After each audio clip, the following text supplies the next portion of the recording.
Been here when it was glory hole days, and I've been here when it wasn't. Well, having said that, I want me some glory hole.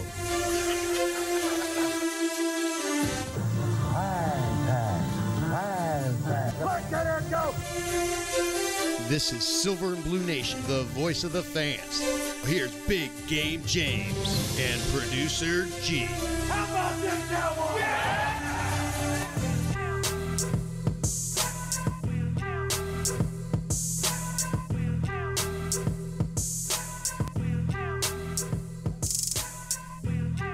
What up, what up, what up?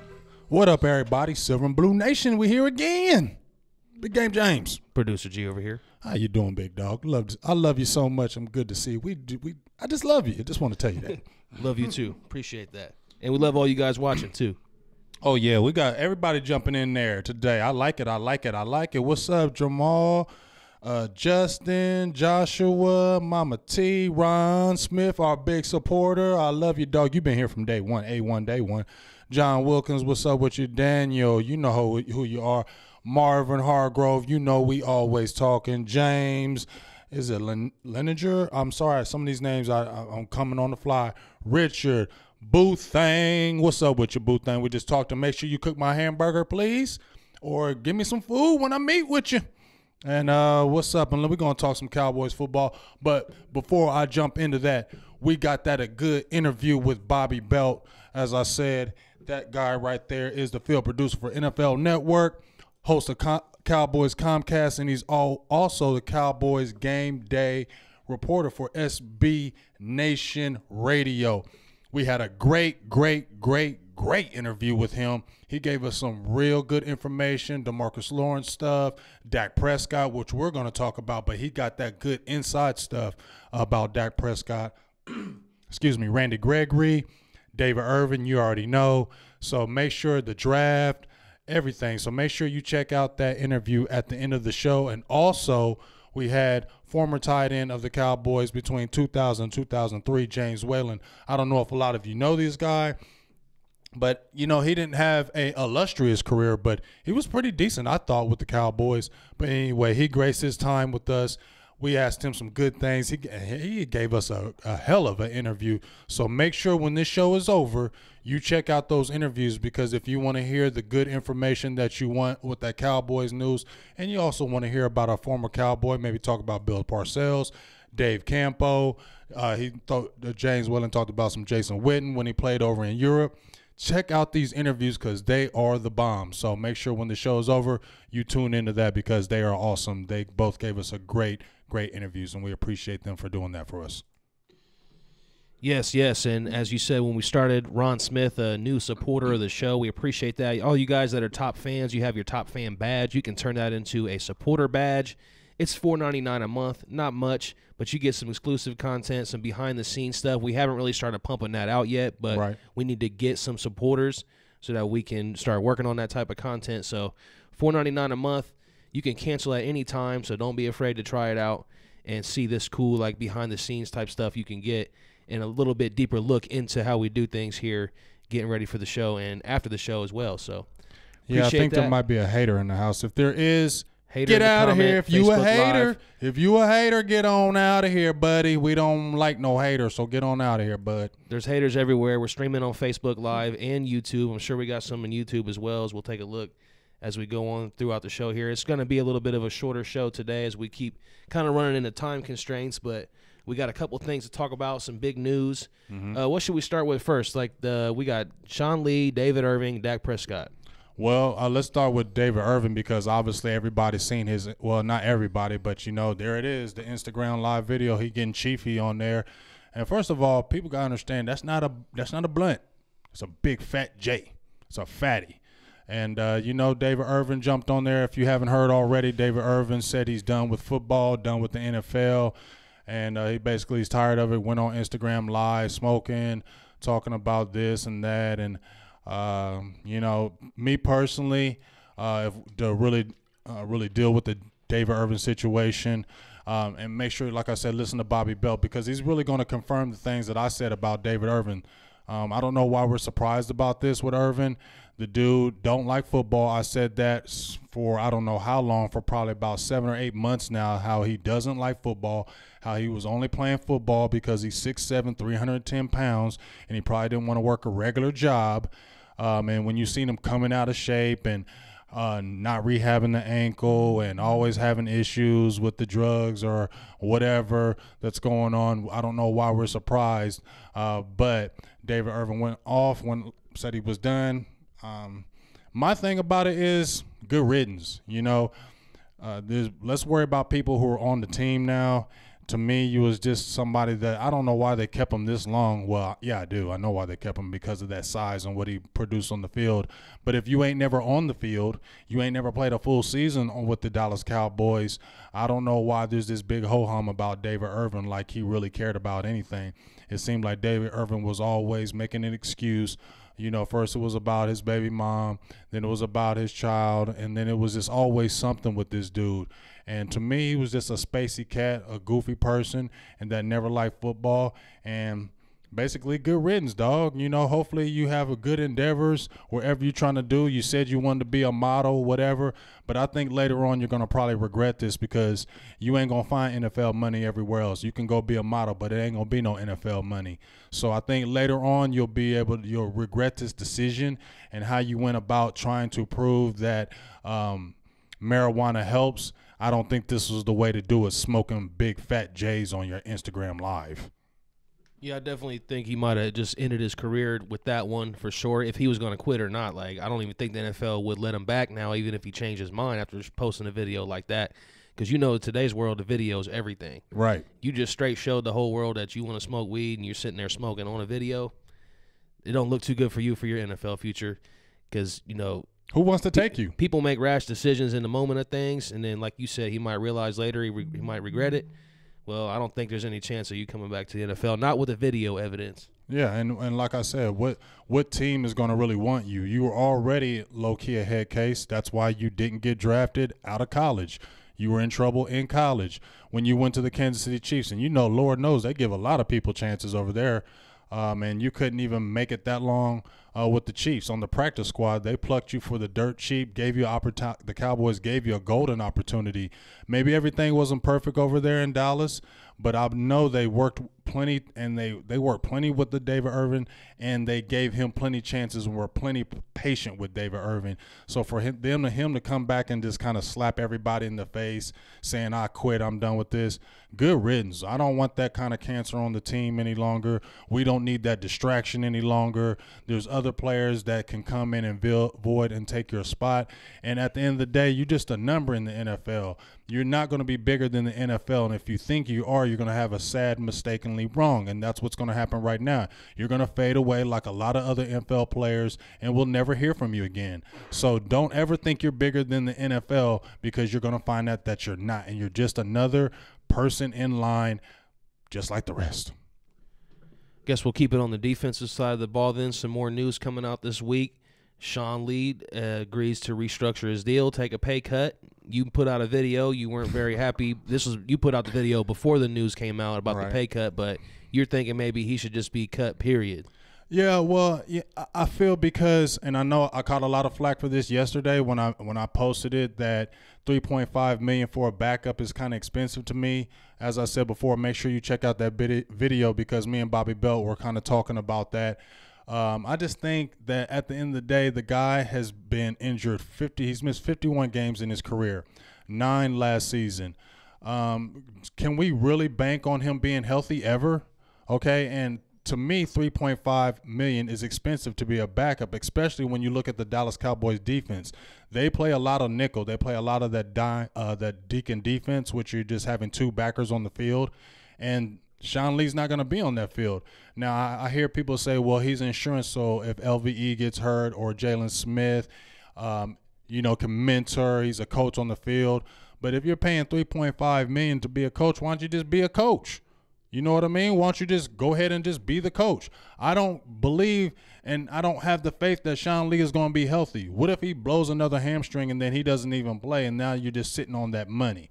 That's all my thinking. You just re-signed Joe Thomas. I like Joe Thomas. I know they got Marshall Lillard back, but I know he was like a core special teams player. You drafted Covington from Indiana last year. You might get somebody in the draft as well. So I just think that $3.5 million for an insurance guy that's a backup, that's just kind of high for my taste. You could have saved some money. There's going to be dead money with like $3 million on dead money on the cap, but that's only going to be 1 year. Dallas ain't going to die for that. So I was just kind of like, I'm not so big on that. Let's get these young guys and let's keep it working, because I don't want him impeding anything with LVE now. LVE came in there and did his thing. And you saw toward the end of the year that did Sean Lee look like kind of a shell of himself? Me and you were talking about that as well. Like toward the end of the year, he didn't look like the same type of player he was looking like the previous years. And that's all my concern is. I don't think he is that same type of player that he was those prior years before. So let's let these young guys work. I definitely thought the chemistry changed when he came back off that injury, and you could tell like this was LVE's team at that point when he came back in there. It just didn't feel right. The vibe changed. The whole chemistry of that defense changed, I thought.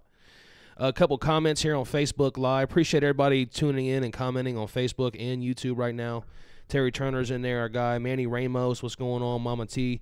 Daniel Candelera says we still have to pay him $3 million even if we cut him. Yeah, and that's the big thing everybody kind of brought up to me. A little bit of mixed reactions in the comments. Richard Woodard says wrong move on Lee. I agree, cut him. And then Jess Couch says, but it's like having a defensive coordinator as a backup linebacker. He's definitely worth that much. Yeah, like I said, $3.5 million is not a crazy amount. It's not going to kill your cap by keeping him. It's just I just feel like if you still got the DeMarcus Lawrence thing out there, you still got to sign him. You still got Cooper. You still got Zeke. You still got possibly Byron Jones. And, Jalen Smith is going to be coming up as well. Now, when I was talking to Bobby Belt, he was like that, the Cowboys could possibly use kind of Sean Lee as an angle where they might not pay Jalen Smith that money and try to keep Sean Lee, which I kind of didn't believe that, because Jalen Smith, to me, you put all that investment in him, and he's a core player now to me. He's like one of the leaders of the defense now, so I don't see how that would be happening. So we're just going to kind of see how this plays out. I just feel like Cowboys still have heart moves for certain players. I did bring up the situation with Dez Bryant. Some people came back at me kind of harsh with it, but, they didn't give Dez Bryant, and I know he was a little bit more vocal about what he was feeling about his salary. But then it seems like they didn't even give him the type of option that they gave Sean Lee. And it just seems like, you know, once you're in good with the Cowboys and had a tenure, that they're going to kind of just show that heart for you. And I don't want Dallas to continue to make heart moves. I want us to continue to make smart moves going forward, 2019 and beyond. Guys, in the comments, today's show is being a little bit fast-paced, so sorry if we don't get to everybody's comments or get everybody's shout-outs, but you all know we see you. We love you in there on Facebook and YouTube. We're back every week. We usually a lot more interactive, but again, trying to move along. We're up against the clock with another show coming up here next on the Fan Chat Nation Network. You guys can check that out if you like wrestling. There's another live stream after this one. You can check into that as well. But we'll stick on the topic of contracts, and we'll move to the offensive side of the ball with Dak. There's a report coming out. He's expected to receive an offer from the Cowboys, $27 to $30 million a season, which would make him top 5 highest paid quarterback. You think this is what he should get, and what do you think is going to happen? Well, you know, when you first hear that number, you're like, hell no. You know, your first thought is, nah, no way you want to pay Dak Prescott that kind of money. But I read an article, and it basically was talking about the situation where the Cowboys are trying to model the Patriots. And if they're going to pay a guy, they're going to pay like their quarterback and kind of fill everybody else out with their contracts. Now, like I said, that's important to watch that video and that interview with Bobby Belt, because he was making some good points. If you pay a Dak Prescott that kind of money right now, which you'll probably be mad and frustrated, within a couple years, he won't be one of the top 5 highest paid quarterbacks. It's going to drop significantly. When he was talking about Cam Newton, when he signed his contract, he was like one of the top 2 quarterbacks in the league as far as being paid when he signed that huge contract. Only a couple years later, he's down to like 12th. So that contract is not going to be a huge contract after a couple years. And the way they structure these contracts now, you can get out with those contracts within a couple years. So let's say that Dak Prescott doesn't perform the way the people want or the team wants. You can have it out within a couple years, and you're not going to be obligated to pay him or owe him that money, and it won't kill you against the cap if you were to cut him. So I don't think it's a bad thing. I think if you're going to pay him, you got to pay the quarterback, and that's something that is across the board. And if you look at it now, it looks high, but in a couple years, it's not going to be as high, and it's not going to continue to eat your cap up, because the cap is continually going up each year. They just added another $10 million to the cap this past season, and it's going to probably go up next year as well. So it may look high now, but within a year or two, it won't, and it'll be a reasonable contract for the team, and they still will be able to sign players. What's up, Joe Tranchina, Floyd Piera, Cedric KG, Williams, what's up? Andrew Newbolt, Michael Profit, KG Gist. What's going on, everybody? Leon Davis. Appreciate you all in your comments. Again, we're a little bit fast-paced today, not really taking a lot of comments, but we'll give a few shout-outs. Justin Vernado's in there leaving comments. Appreciate everyone who's tuning in right now and tunes in every week. There was another topic we wanted to get to, and that was the safety position. Earl Thomas is out of the Cowboys' price range currently, but I think they both would like to – they have mutual interest in each other, but they got to find a way to meet on that price range. So what do you think is going to happen there? What do you think the possibility of maybe some of the other free agent safeties that are available this season? I don't think we're going to touch any free agent safety besides Earl Thomas. Dallas and Stephen Jones has made abundantly clear that they're going to sign their own and draft, and that's been the motto for the last few years. So I don't think we should even, we post things about, I post things on the page. What do you think about this defensive tackle? What do you think about this defensive end? But in all reality, we're probably not even going to touch them.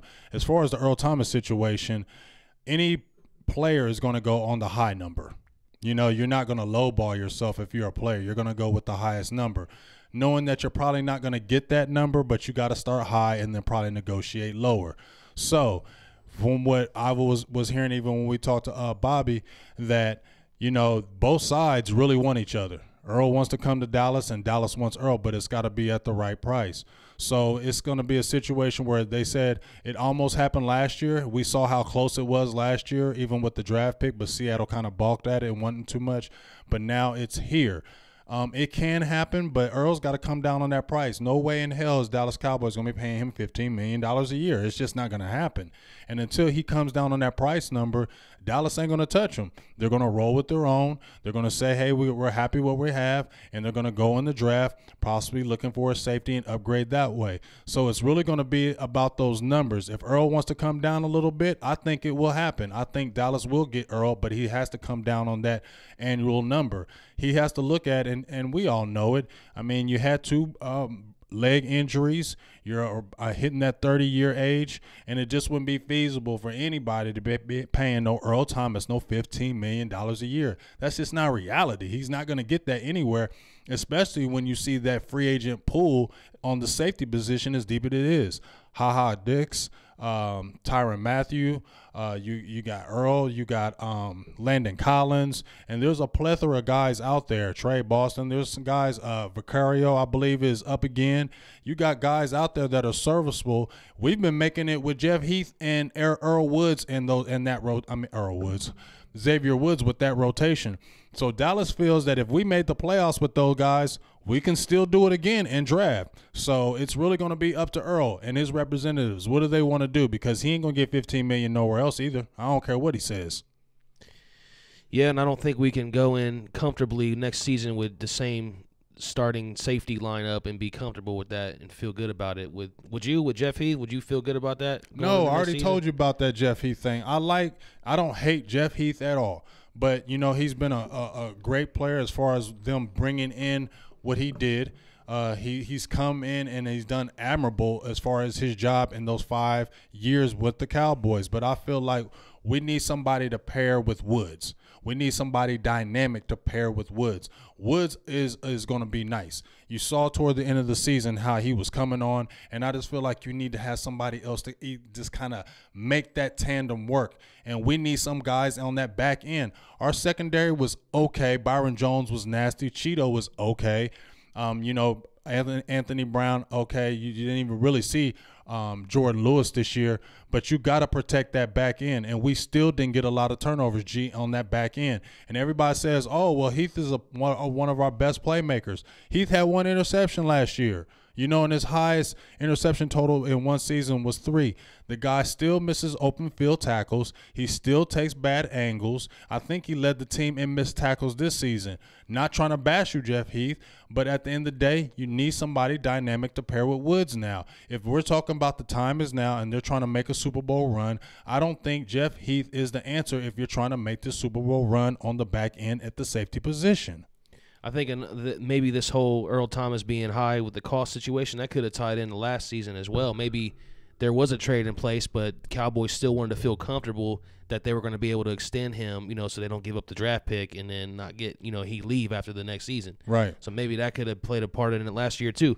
Maybe Seattle had agreed to the deal, but maybe Earl Thomas wasn't going to, come to that agreement with the Cowboys for his contract extension. That could have been a maybe. I don't know. Well, I doubt the Cowboys would have executed that deal without that assurance or guarantee that they were going to have Earl Thomas for more than just the rest of that season. Exactly. I mean, I know they're going to want at least a 2 to 3 year deal with that, because you could look at 32, 33 years old, or even after a year or two, you could probably cut him and it won't kill you on the cap. So I just hope that if it does, they can come to an agreement. Like I said, you move down to Texas, you're in Austin. I feel like there's just been a big tease for the last 2 years, and I'm just like, let's get done with the teasing. Either make it happen or you don't. You know what I mean? Because we need to make something right now. 10 years in the game with Jason Garrett, we still haven't seen an NFC championship. 23 years in the game before last time we even seen a Super Bowl, and the time is now with this team. It's not going to keep on every year in and year out. Oh, well, we're doing this and we're doing that, but we still aren't getting to the apex that we want. Cowboys fans are frustrated. At least this Cowboys fan is. I am frustrated because I'm tired of falling short with this team, and we have the talent. And we're just going to see, even with this DeMarcus Lawrence situation, that's going to be huge because now you have DeMarcus Lawrence when he was talking about that shoulder surgery. He didn't like the first deal. He's still upset. His people are mad. They don't like what's going on right now. That situation can get ugly. And I brought up the situation with Dez Bryant on the page in 2015. That situation got ugly. Dallas kind of slow-footed by getting that contract with Dez. It was like at the wee hour right before that July 15th deadline. He stayed away from the team. Wasn't training like he was supposed to. You're not getting in football shape. And then what happened, G? As soon as they sign him, he comes into camp and he gets hurt. He breaks his foot. Year lost. So you have a year that you waited all that time to sign him. Then when he finally comes into camp and he gets hurt, and then you lose a whole year. We don't have time for that, G. And I don't want this to be a situation where DeMarcus Lawrence holds out off, especially on that shoulder surgery, waits until June or July till they sign him, and then he gets it done. Now you got a 3 or 4 month rehab. That means you're going to be missing OTAs. You're not going to be around the team. You're not going to rehab that shoulder in enough time. And then when you get to the season, what happens? You get a contract now and you're comfortable. Now you may get hurt on that shoulder, right? Now you know you got that deal. Maybe you don't play those 2 or 3 games. Maybe you don't go as hard. I don't know. But I just know that he played them 2 years because he had to. He had to get that money, G. And he wasn't going to miss them games with that torn labrum, because if he did, it would have cost him money. Now if you get a big contract, who knows if you don't, it's easier for you to sit out because now you got something long term. All right, I want to pick one final question out of the comments before we move on to show you guys the James Whalen interview. Let us know in the comments, do you guys remember a tight end named James Whalen? Played for the Cowboys from 2000 to 2003 through the Dave Campo era. He was there when Bill Parcells came in. He wore number 83. Let us know if you guys remember that tight end, James Whalen. We got an interview with him coming up in just a second. And it was a really good interview. Yeah, it gives lots of insight into the European League, his time with Bill Parcells, Jason Witten, things like that. So it'll be very interesting for any of you deep Cowboys fans who've been a Cowboys fan for a long time. You definitely want to be interested in that. But the final question I want to take was from Mr. Hargrove. He says, is it true that Chidobe Awuzie could be moved to the safety position? I don't know if that's true or not. I seen an article. I posted an article. Why don't you move him there? I said that was an option. You remember when we first started Silver and Blue, G, and we drafted Awuzie. One of the positions I said that the Cowboys could do is move him at safety, because when he was at Colorado, he played the safety position there. And I think he has the size. He can tackle, and you could see him blitzing off the edge. He had like 5 sacks in his career at Colorado coming off that edge. So I don't know if they're going to do it because of Chris Richard, but there's some cornerbacks in the draft that have people been looking at. This kid in particular from Houston, his name is Johnson. He was a former receiver, and he's about 6'2". Richard likes those tall corners. That is a possibility in my eyes because it's not going to hurt the team. You can slide a Heath out. You got Awuzie and Woods. You can get Jordan Lewis back in that lineup. I know he's not the big prototype guy that you like, Chris Richard, but Jordan Lewis, he's a good corner, man. He's a good corner. And you can still get people in the draft or free agency because you can never have too many corners. I don't know how true it is. We'll see. There may be some experiment, may play some part-time in certain nickel packages or dime packages, but for it being a full-time move, I'm a little bit suspect on that, Mr. Hargrove. It looks like a lot of people in the comments do remember tight end James Whalen, who was a backup, originally drafted by, I think was it Tampa Bay or the Chiefs? No, he was originally drafted by, I think it was the Chiefs. And we came to us off the practice squad, immediately went to allocated to the NFL Europe, had an outstanding year. And then, he had a little bit of injury bugs, which he'll tell you about, that really kind of curtailed the career. He said, the NFL life is a hard life, and that's where he's going to kind of talk about Jason Witten. So, like I said, you definitely want to check out that interview with James Whalen, and especially with Bobby Bell, because a lot of things that we're talking about with the David Irving, Randy Gregory, because he kind of broke the story with Randy Gregory. Dak Prescott, he'll give the numbers as far as that, and Sean Lee. So as much as we talk about it, he actually has some of the inside knowledge. So that's why it's going to be a really good interview that you definitely want to check out and listen, because it's going to be things that you're asking me, but this is the things that he's close to the Cowboys, and he's going to give you those good answers that you're going to really want. So you definitely want to check into that interview and see it, because you're going to hear a lot of things that we've all been kind of asking ourselves, and he's going to kind of break those things down. And even with the draft, we've been talking about, getting that big guy in the middle, G. We've been getting pushed around in that middle. You saw it happen in that Rams game, and it's like, is Dallas ever going to step outside the box and get that big defensive tackle? So that was addressed as well. So a lot of things that we ask, those questions I hit up Bobby, and you're going to want to get those answers and hear those answers from him as well. It's some good stuff. Yeah, usually we're a lot more interactive and we take a lot more comments. Those of you who watch normally know that, and we will be back with more. Maybe we could sneak something in here on Wednesday. We will be here at the studio, so maybe we could jump in here for a sec. I won't make any promises, but maybe we can have a little stream on Wednesday and take some strictly some Cowboys fan Q&A stuff. That way we can get that interaction going. But enjoy this interview. I hope you guys enjoyed this little bit of time that we had with you, and make sure you guys tune back next week and on YouTube as well. If you're not there, subscribe. Follow us on all accounts. We're on Roku. We've got a Patreon. Everything that you could think of, social media, Silver and Blue Nation is there. So that's it for me. Oh, and just like I said, make sure you just keep on to continue to check out the show, support. We got we just talked about Ron Smith. He became a badge supporter with the Silver and Blue Nation, which we love you, Ron, for. He's been one of our guys that's been here from the beginning. It can start out as low as $4.99, G. That's it, $4.99. $4.99, and it doesn't have to be a super commitment. So it's not like you're locked and loaded for a year subscription or 5 months. It could be a month-to-month thing if you like. But if you want to continue, you see we've been pushing out the videos for you with the Cole Beasley situation, DeMarcus Lawrence, Sean Lee.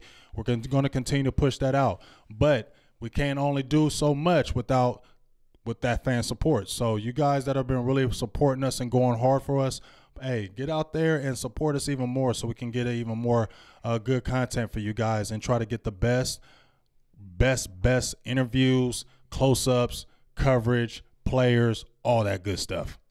Yes, we love you all, and that's Big Game James. And that's Producer G. And stay tuned for these good interviews. It's going to be something that you're going to want to hear. Go Cowboys. Hey, right. How you doing, Mr. Whalen? This is James, Big Game James from Silver and Blue Nation. How you doing today? I'm good, sir. How are you? I'm great. Hey, I thank you for giving me a little bit of your time, giving us a little bit of your time so we can just kind of chop it up and talk about a few things. My pleasure. Hey, great. So we're just going to jump right into it. I got a quick few questions for you. You were tied in with the Dallas Cowboys from 2000 to 2003 with Dave Campo. Is that correct? Yep. I got 3 years with Campo and 1 with Parcells. Nice. Now, I'm going to ask you real quick, what was the difference between them two guys? Night and day. Tell me about it.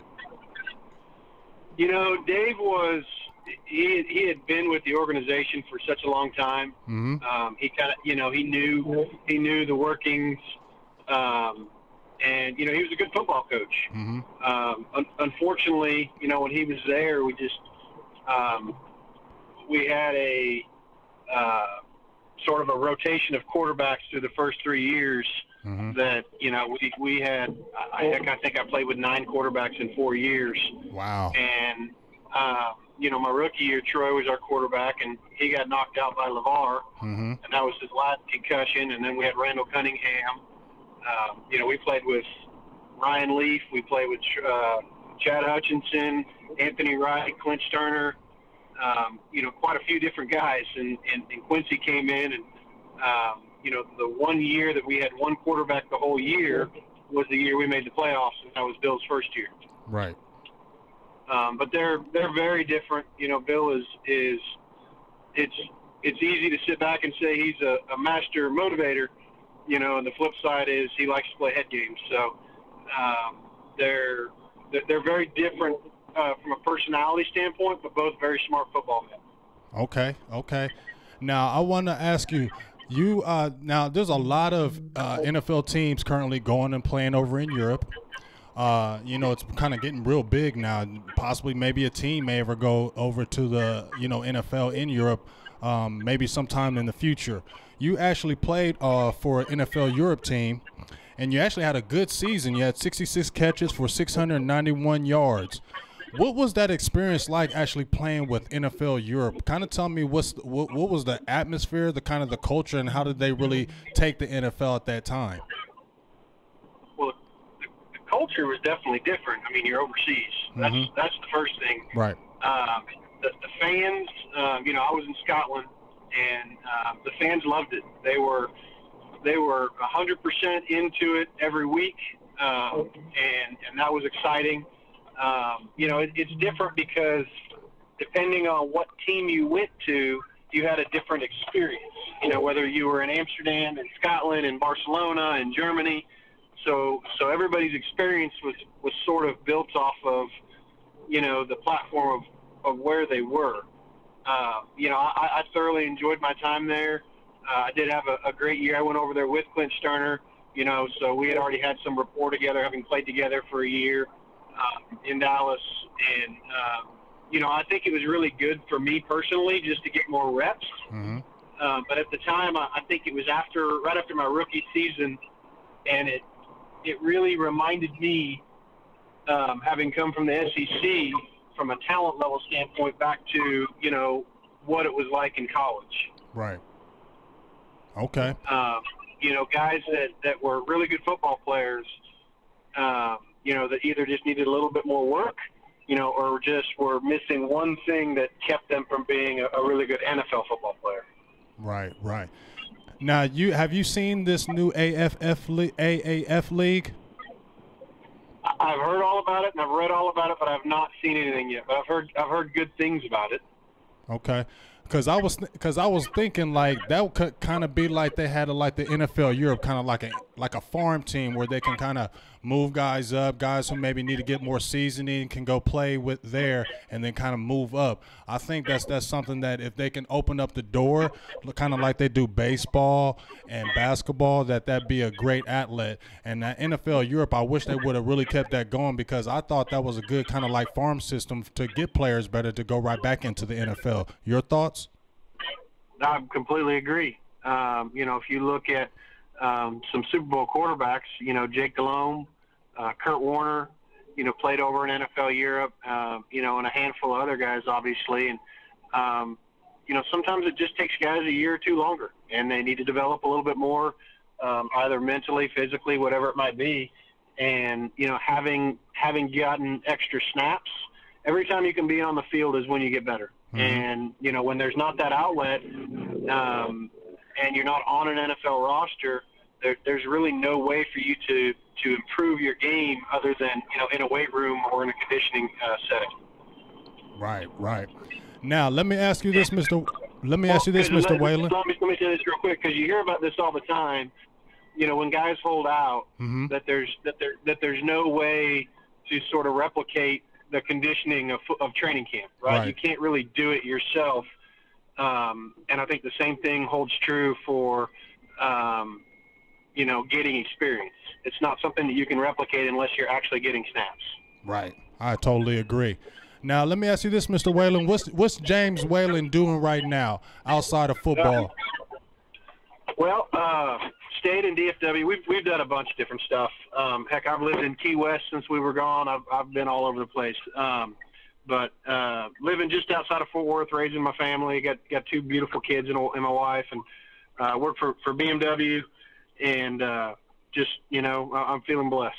Yes, and I love it. And I definitely appreciate you accepting my friend request. I ain't gonna lie. When you accepted my friend request, I was geeked up. I was like, yeah, James Whalen, that's dope. I got to talk to this guy because I remember watching you play with the Cowboys, and I was like super excited. I actually thought that they were going to keep you longer because I thought you were really good for us, man.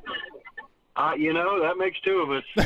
But Bill had a different plan, and unfortunately my hamstrings and groins, you know, at that time I was 260 pounds and running pretty good.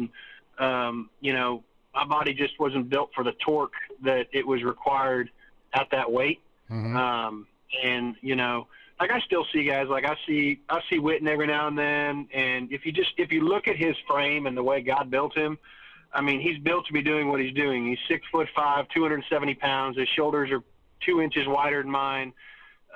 You know, he's really been given the ability, you know, to to support the weight that's needed to do what we do. Mm-hmm.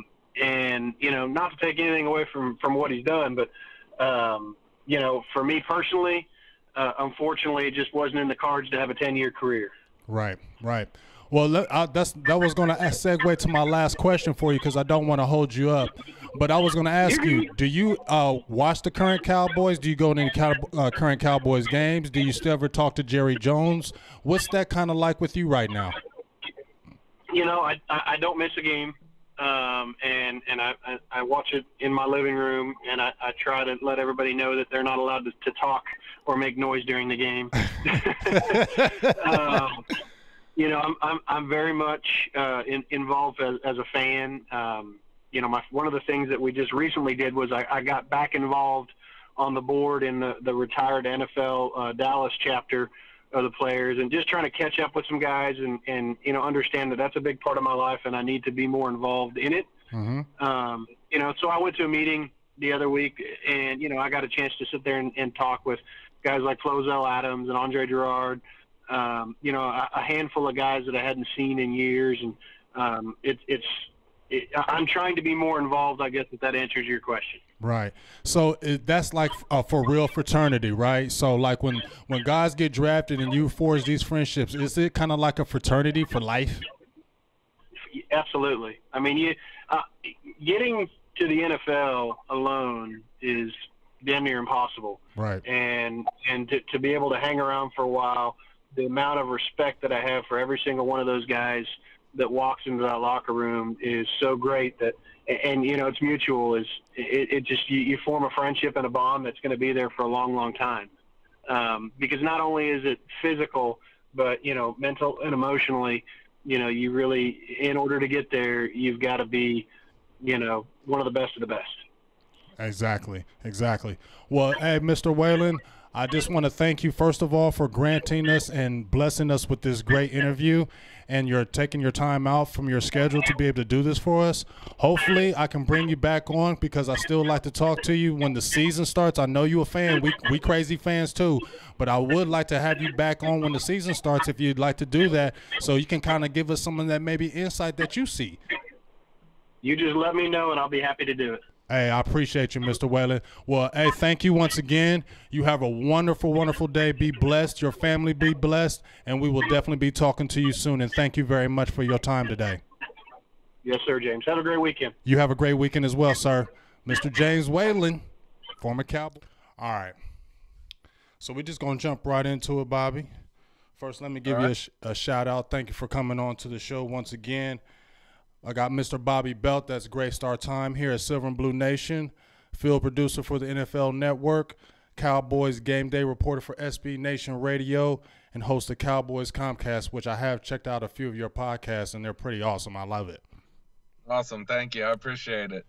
All right. So we didn't heard all the news. We seen the live video with David Irvin, you know, smoking the fat joint on his Instagram live. One of the questions I want to ask right off the beginning, because this subject is pretty heavy, the marijuana topic. Now, you were instrumental to me in breaking the story with Randy Gregory. That's one of I was posting a lot of your things on our page. You know, you kept everybody in the loop about Randy Gregory, what was going on, how he was going to be close to being reinstated.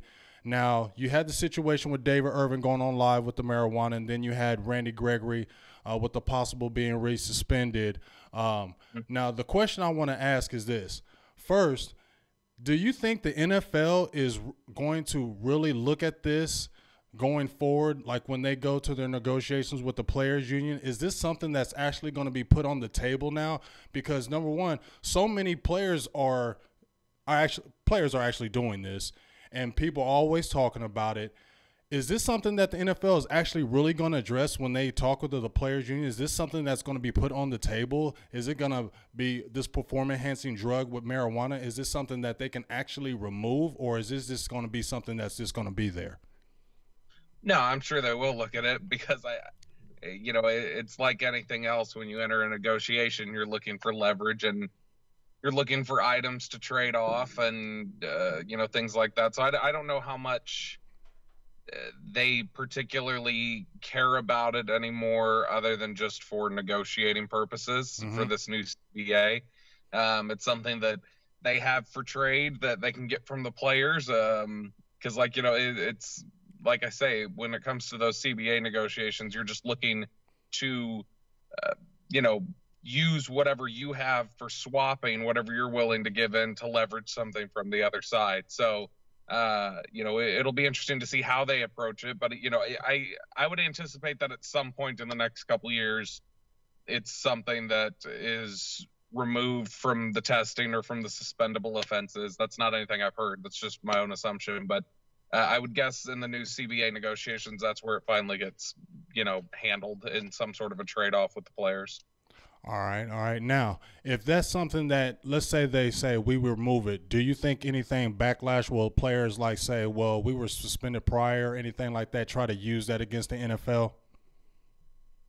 I mean, they may, but I'm sure they'll already have whatever, they'll be prepared for whatever sort of, grandfathered in punishments will come with it. I'm sure they'll come to some sort of agreement in advance about, what they're willing to accept and who they're willing to let back in and things like that. I mean, it'll probably be up to XYZ date of your offense. We're no longer looking for it. But if you did before this date, those punishments are still applicable. I would imagine it's something like that.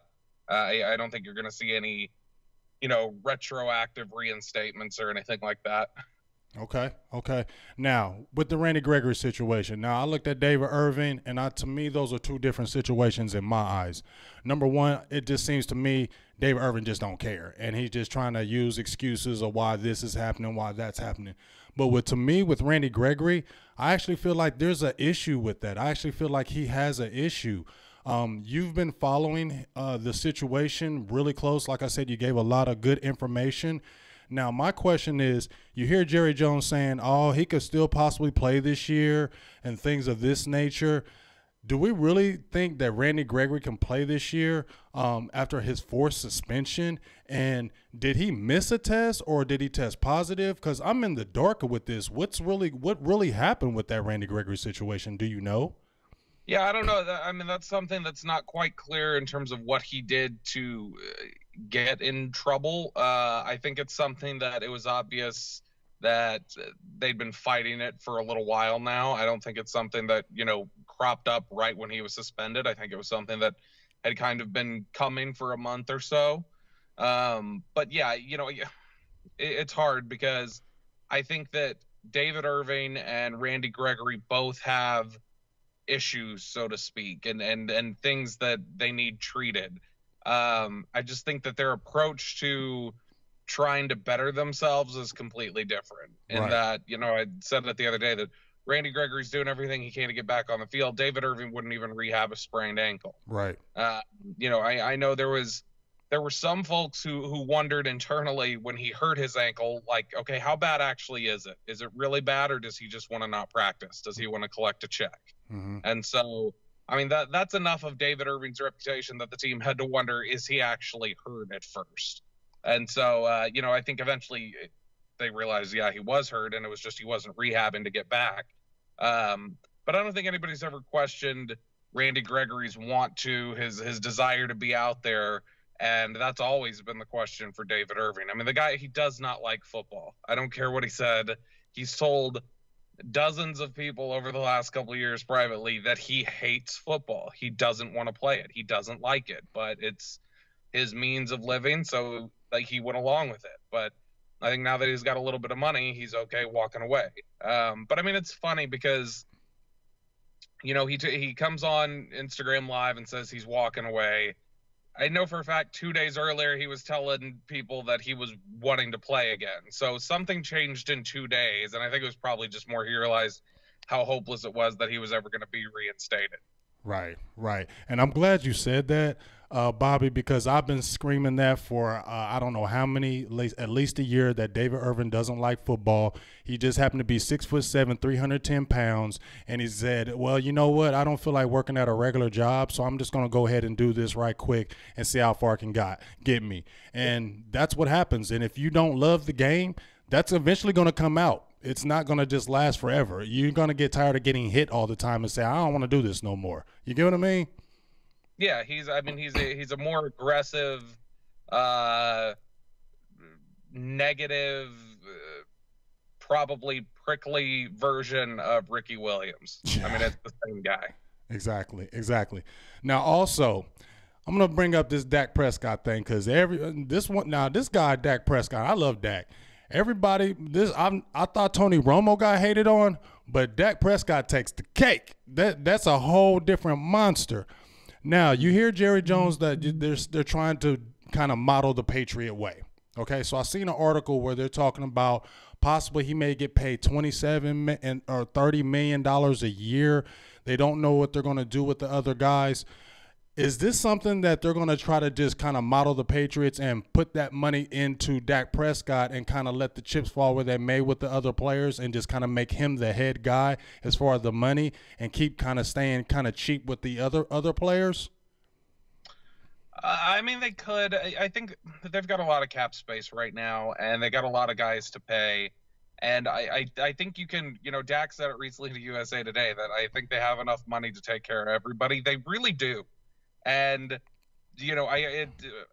a top 5 contract for a quarterback is not nearly as crippling as everybody likes to pretend it is. Mm-hmm. The cap continues to grow. If he's paid as the 5th highest paid quarterback this year, then 3 years from now, he will be like number 12 or 13. So Right. Everything's kind of cyclical. It's going to continue to grow. And so it's a little petty to complain about. You don't want to pay him like a top 5 quarterback. Well, during the middle of that contract, he's not going to be paid like a top 5 quarterback, so you don't have to worry. Right. It's just the way things go. But I think that, I think they will get his extension done at some point this offseason. I think he's probably in line for about 5 years at about $28 million per season. And, he'll be paid like a top 5 quarterback. But it's one of those things where most quarterback contracts are structured to where you can get out of them after year 1 or year 2 of the extension years. And so, if the Cowboys just don't restructure and push money down, the line like they did with Romo and Witten and other guys like that, then they're not going to have a problem getting out of it if they decide he's not the guy. So it's a little sensationalist to say that, you just can't pay Dak Prescott top 5 money and this will cripple the team. That's just not exactly accurate. I feel you. Thank you for letting us know that, because it just seems like so many Cowboys fans are like, don't do that. We're going to be back in cap hell, and Dallas ain't going to be able to do nothing to sign nobody if they do this with Dak Prescott. And just as you said, as the contract goes farther, you got Patrick Mahomes, those guys coming up. They're going to be commanding a lot more money than a Dak Prescott. Yep. I mean, Cam Newton had the same thing happen. Cam Newton was the 2nd highest paid quarterback when he signed his extension. He just finished the 2nd or 3rd year of the extension years, and he's number 12 now in terms of guaranteed money. So, I mean, he's fallen 10 spots in 3 years. Right. And so it's just, I mean, you're going to see that with any quarterback. Right. Now, another topic that I want to talk about is DeMarcus Lawrence. Now, we got this situation where they said, the Cowboys made an offer, and they were like, it wasn't a serious offer. You have DeMarcus Lawrence with the bum shoulder, saying that he's not really going to get the shoulder surgery until possibly a contract comes. Now, do we really think that the Cowboys would actually, if they feel like they're too far in numbers or he asks too much, do you think the Cowboys would really dangle him for picks, possibly try to kind of go the Patriot way? And there's a lot of defensive free agents, especially defensive ends, that are going to be cheaper than him. That probably not as good as him, but you can get a serviceable player or two and get draft picks. Do you think that if he may outprice himself, do you think the Cowboys would actually go that route? They might. I don't know how much they could get for him. I mean, the last couple players we've seen who have had issues with, signing a franchise tag or coming to terms on a long-term deal were Le'Veon Bell, which Le'Veon just sat out an entire year. And then the other example we have is Josh Norman with the Panthers. And the Panthers just opted to go ahead and rescind his tag rather than try and trade him or anything like that. So, I mean, you could see the Cowboys rescinding the tag, or you could see, D-Law waiting as long as he can, then signing the tag, but then having shoulder surgery in July. or you could see the Cowboys try and flip him for some sort of a pick. Those are all worst case scenarios. I think they probably get a deal done eventually, but I'm not as confident in it as I was, a month ago or so. But he's not happy, and his people aren't happy, and it's not a good place to be in. I don't know how much we ever fully recovered from the hurt feelings of that long drawn out Des Bryant negotiation ahead of the 2015 season. So, I would think the Cowboys would want to tread a little bit lightly here, but the last 5 players who have been tagged in consecutive off seasons have never reached long-term deals with the team that tagged them. And so, you look at Le'Veon Bell, Kirk Cousins, Anthony Spencer, Tremaine Johnson, Phil Dawson in Cleveland. Those guys all left after the second tag, or in, Anthony Spencer's case, he re-signed for a 1-year deal and then went off to the Saints, but they never got a long-term deal. So Cowboys and DeMarcus Lawrence are working against a little bit of history here. And so I don't know how confident everybody should be at this point. I'd put it about 80%. I think they eventually get a long-term deal done, but 80% is a lot lower than my 95 earlier. Okay, and now let me ask you this, because see, that's what I'm worried about, because when I seen that stalemate that they did with Des Bryant stayed away, and then he finally signs at the last minute, gets into camp, gets hurt. Now, DeMarcus Lawrence already had 2 back surgeries. He's already had the broken foot. Now you got the bum shoulder. I'm worried that if they slowfoot this and try to drag this out like they did the Des Bryant situation, he waits forever to get the shoulder surgery, gets it, got to take forever to rehab, and then all of a sudden now you got a guaranteed contract. The shoulder gets hurt. Now you think it's easier for him to sit out now a couple games because now he's got a long-term contract. Those last couple years, he wasn't having the long-term, so he had to play in my eyes so he could get that money. Now to me, I could see him. I'm not saying he would, but it just seems like it'd be easier for a player to know that he's got his money, that when that shoulder is aching in week 2 or week 3, I'm going to sit out 3 or 4 games now. What's your thoughts on that? I think that he's just going to wait as long. See, it's tough because Jerry intimated while he was at the Combine that if Tank lets the surgery go too long, they just won't sign him to a long-term deal. And so at that point, it's Tank's. If it goes all the way up to July and Tank hasn't had shoulder surgery yet, he's either signing the franchise tender or he's not signing at all, and the Cowboys are rescinding it. And so I don't know which direction they're going to go, but I think if he hasn't had shoulder surgery into June, I just don't think a long-term deal is getting done at all. Okay, and I like that information that you got. Now, I caught a lot of flack yesterday, Mr. Bobby, about Sean Lee. I went ham on it. Now, I don't hate Sean Lee, Bobby. I don't hate Sean Lee.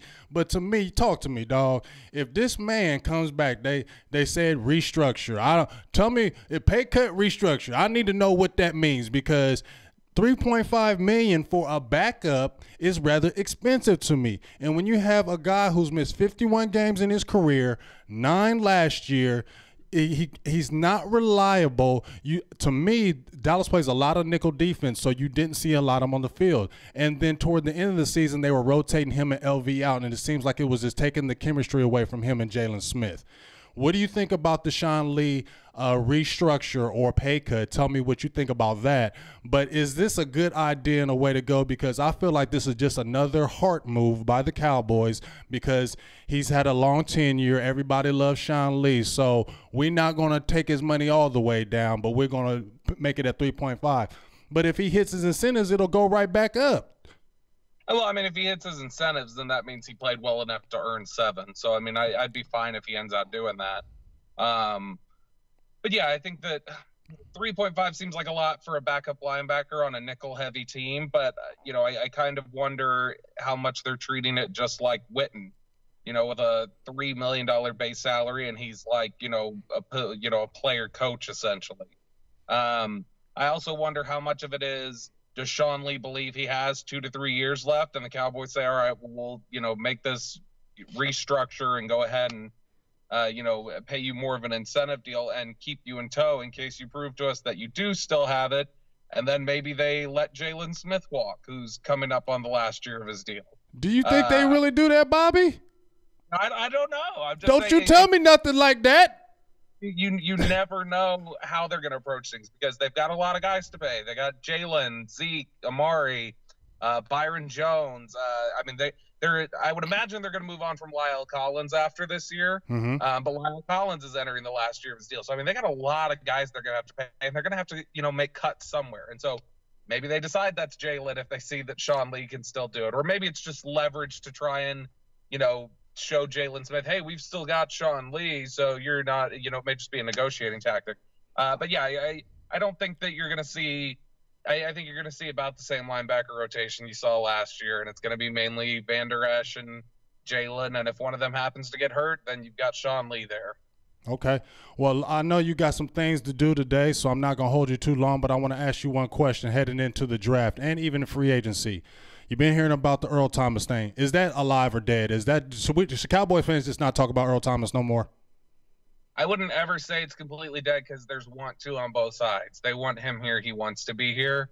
But at the current dollar amount, no, it's not going to happen. At the current amount that he wants, no, that's not going to get done. If things come down or if it's more just a tactic to try and, gamesmanship a little bit between the Cowboys and Earl Thomas, and he's not really wanting as much as he's saying. He's just looking for something to negotiate down from. Then maybe I wouldn't say it's completely dead because, like I say, there's just too much want to on both sides, and they were really, really close to getting something done at the end of August into September before the season started, before he reported to Seahawks. They were really close. Mm-hmm. And so I wouldn't say it's completely dead, but I would not bet on him being here. Okay. And last thing about the draft. Dallas doesn't have a pick until the second round. Do you think they would actually trade up? And what are your thoughts about who they would pick? Everybody's been screaming. I've been screaming defensive tackle. Please, can we get a big one tech in there? I love Antoine Woods. That's my dog. I like those. This guy re-signed Daniel Ross as well. But we need that big plugger. I mean, I'm sorry. It just seems like, I wrote an article where teams actually went away from the run, and if they would have stayed with the run against gashing us up in the middle, they would have had more yards, but teams went away from the run. Now, do you think that will ever be addressed? Because you still have Ron Marinelli at the fold who messes with the defensive line, and he doesn't like those big defensive tackles. Will they finally address the defensive tackle position in this draft? Yeah, I mean, I don't think they'd trade up to answer your first question, or if they did, I don't think they could trade it very much. It's just too much capital they'd have to expend to get up, higher from the end of the second round. But, I mean, I guess they could go up to the 40s if they like somebody. But, yeah, I wouldn't be surprised if defensive line's the first pick. I think, you'd be looking at guys like Rennell Wren from Arizona State, Mm-hmm. Can play inside outside. Charles Omenihu, Texas, who can play inside outside. Mm-hmm. Another guy like Zach Allen from Boston College, who could Mhm. also be that same sort of player. I don't think you'll ever get a strict one technique defensive tackle or a primary one technique defensive tackle. But there are enough guys who provide flexibility of, kind of moving all over the line that, would be good options for them to be able to have as a one technique, and they would feel okay about it because they could then shift them around. The guy who fits that to a T is Rennell Wren from Arizona State. I mean, he's not quite as long as David Irving was, but I mean, he's a bigger guy like David Irving. He's pretty explosive. He's raw. He's got a good quick first step, and he can play zero technique, one technique, three tech, outside, whatever you need. He can do it similar to the way David did. And so I would think Rennell Wren would be a really nice fit for them, but, it remains to be seen how the board breaks out. I think they really like Andy Isabella from UMass, the receiver. If he's sitting there at 58, they may say, hey, that's our Cole Beasley replacement. But, they've already picked up the options on Alan Hearns. They may re-sign. In fact, they're probably going to re-sign Tavon Austin some point soon before free agency starts. You've already got Gallup and Cooper locked in. So, I mean, that's 4 receivers right there, and that's before Cedric Wilson and Noah Brown and guys like that get a shot at the job. And so, I don't know. They may be insuring themselves against even having to take a receiver. But it's certainly going to be interesting. I think the biggest needs for them, the guys that they're going to target heading into the draft, will be running back, somebody behind Zeke, and then probably offensive tackle. And then that defensive line spot, a guy who can play inside or outside. All right. Hey, Bobby, I just like to tell you thank you for your time. You know, I was talking to you back and forth. I'm calling you Bobby Digital from here on out. Please don't take no offense to it. I love Wu-Tang and I love the RZA, so you Bobby Digital to me from here on out. So when you hear me or you see a tweet to me, it's Bobby Digital. You know who's hitting you up, big dog. Yeah, ain't got Jack in my lap. Don't want to see Tupac. All right, man. Hey, I appreciate you. Hey, giving us that little bit of time, your great keen insight. Keep on making that work over there because, like I said, we post a lot of your stuff on our Silver and Blue Nation page and my Big Game James page. So salute to you. Hopefully, I'll be talking to you soon and keep on pressing that good Cowboys news to us. And thank you very much for your time today. Absolutely appreciate it. All right. Thank you, bro. Take care.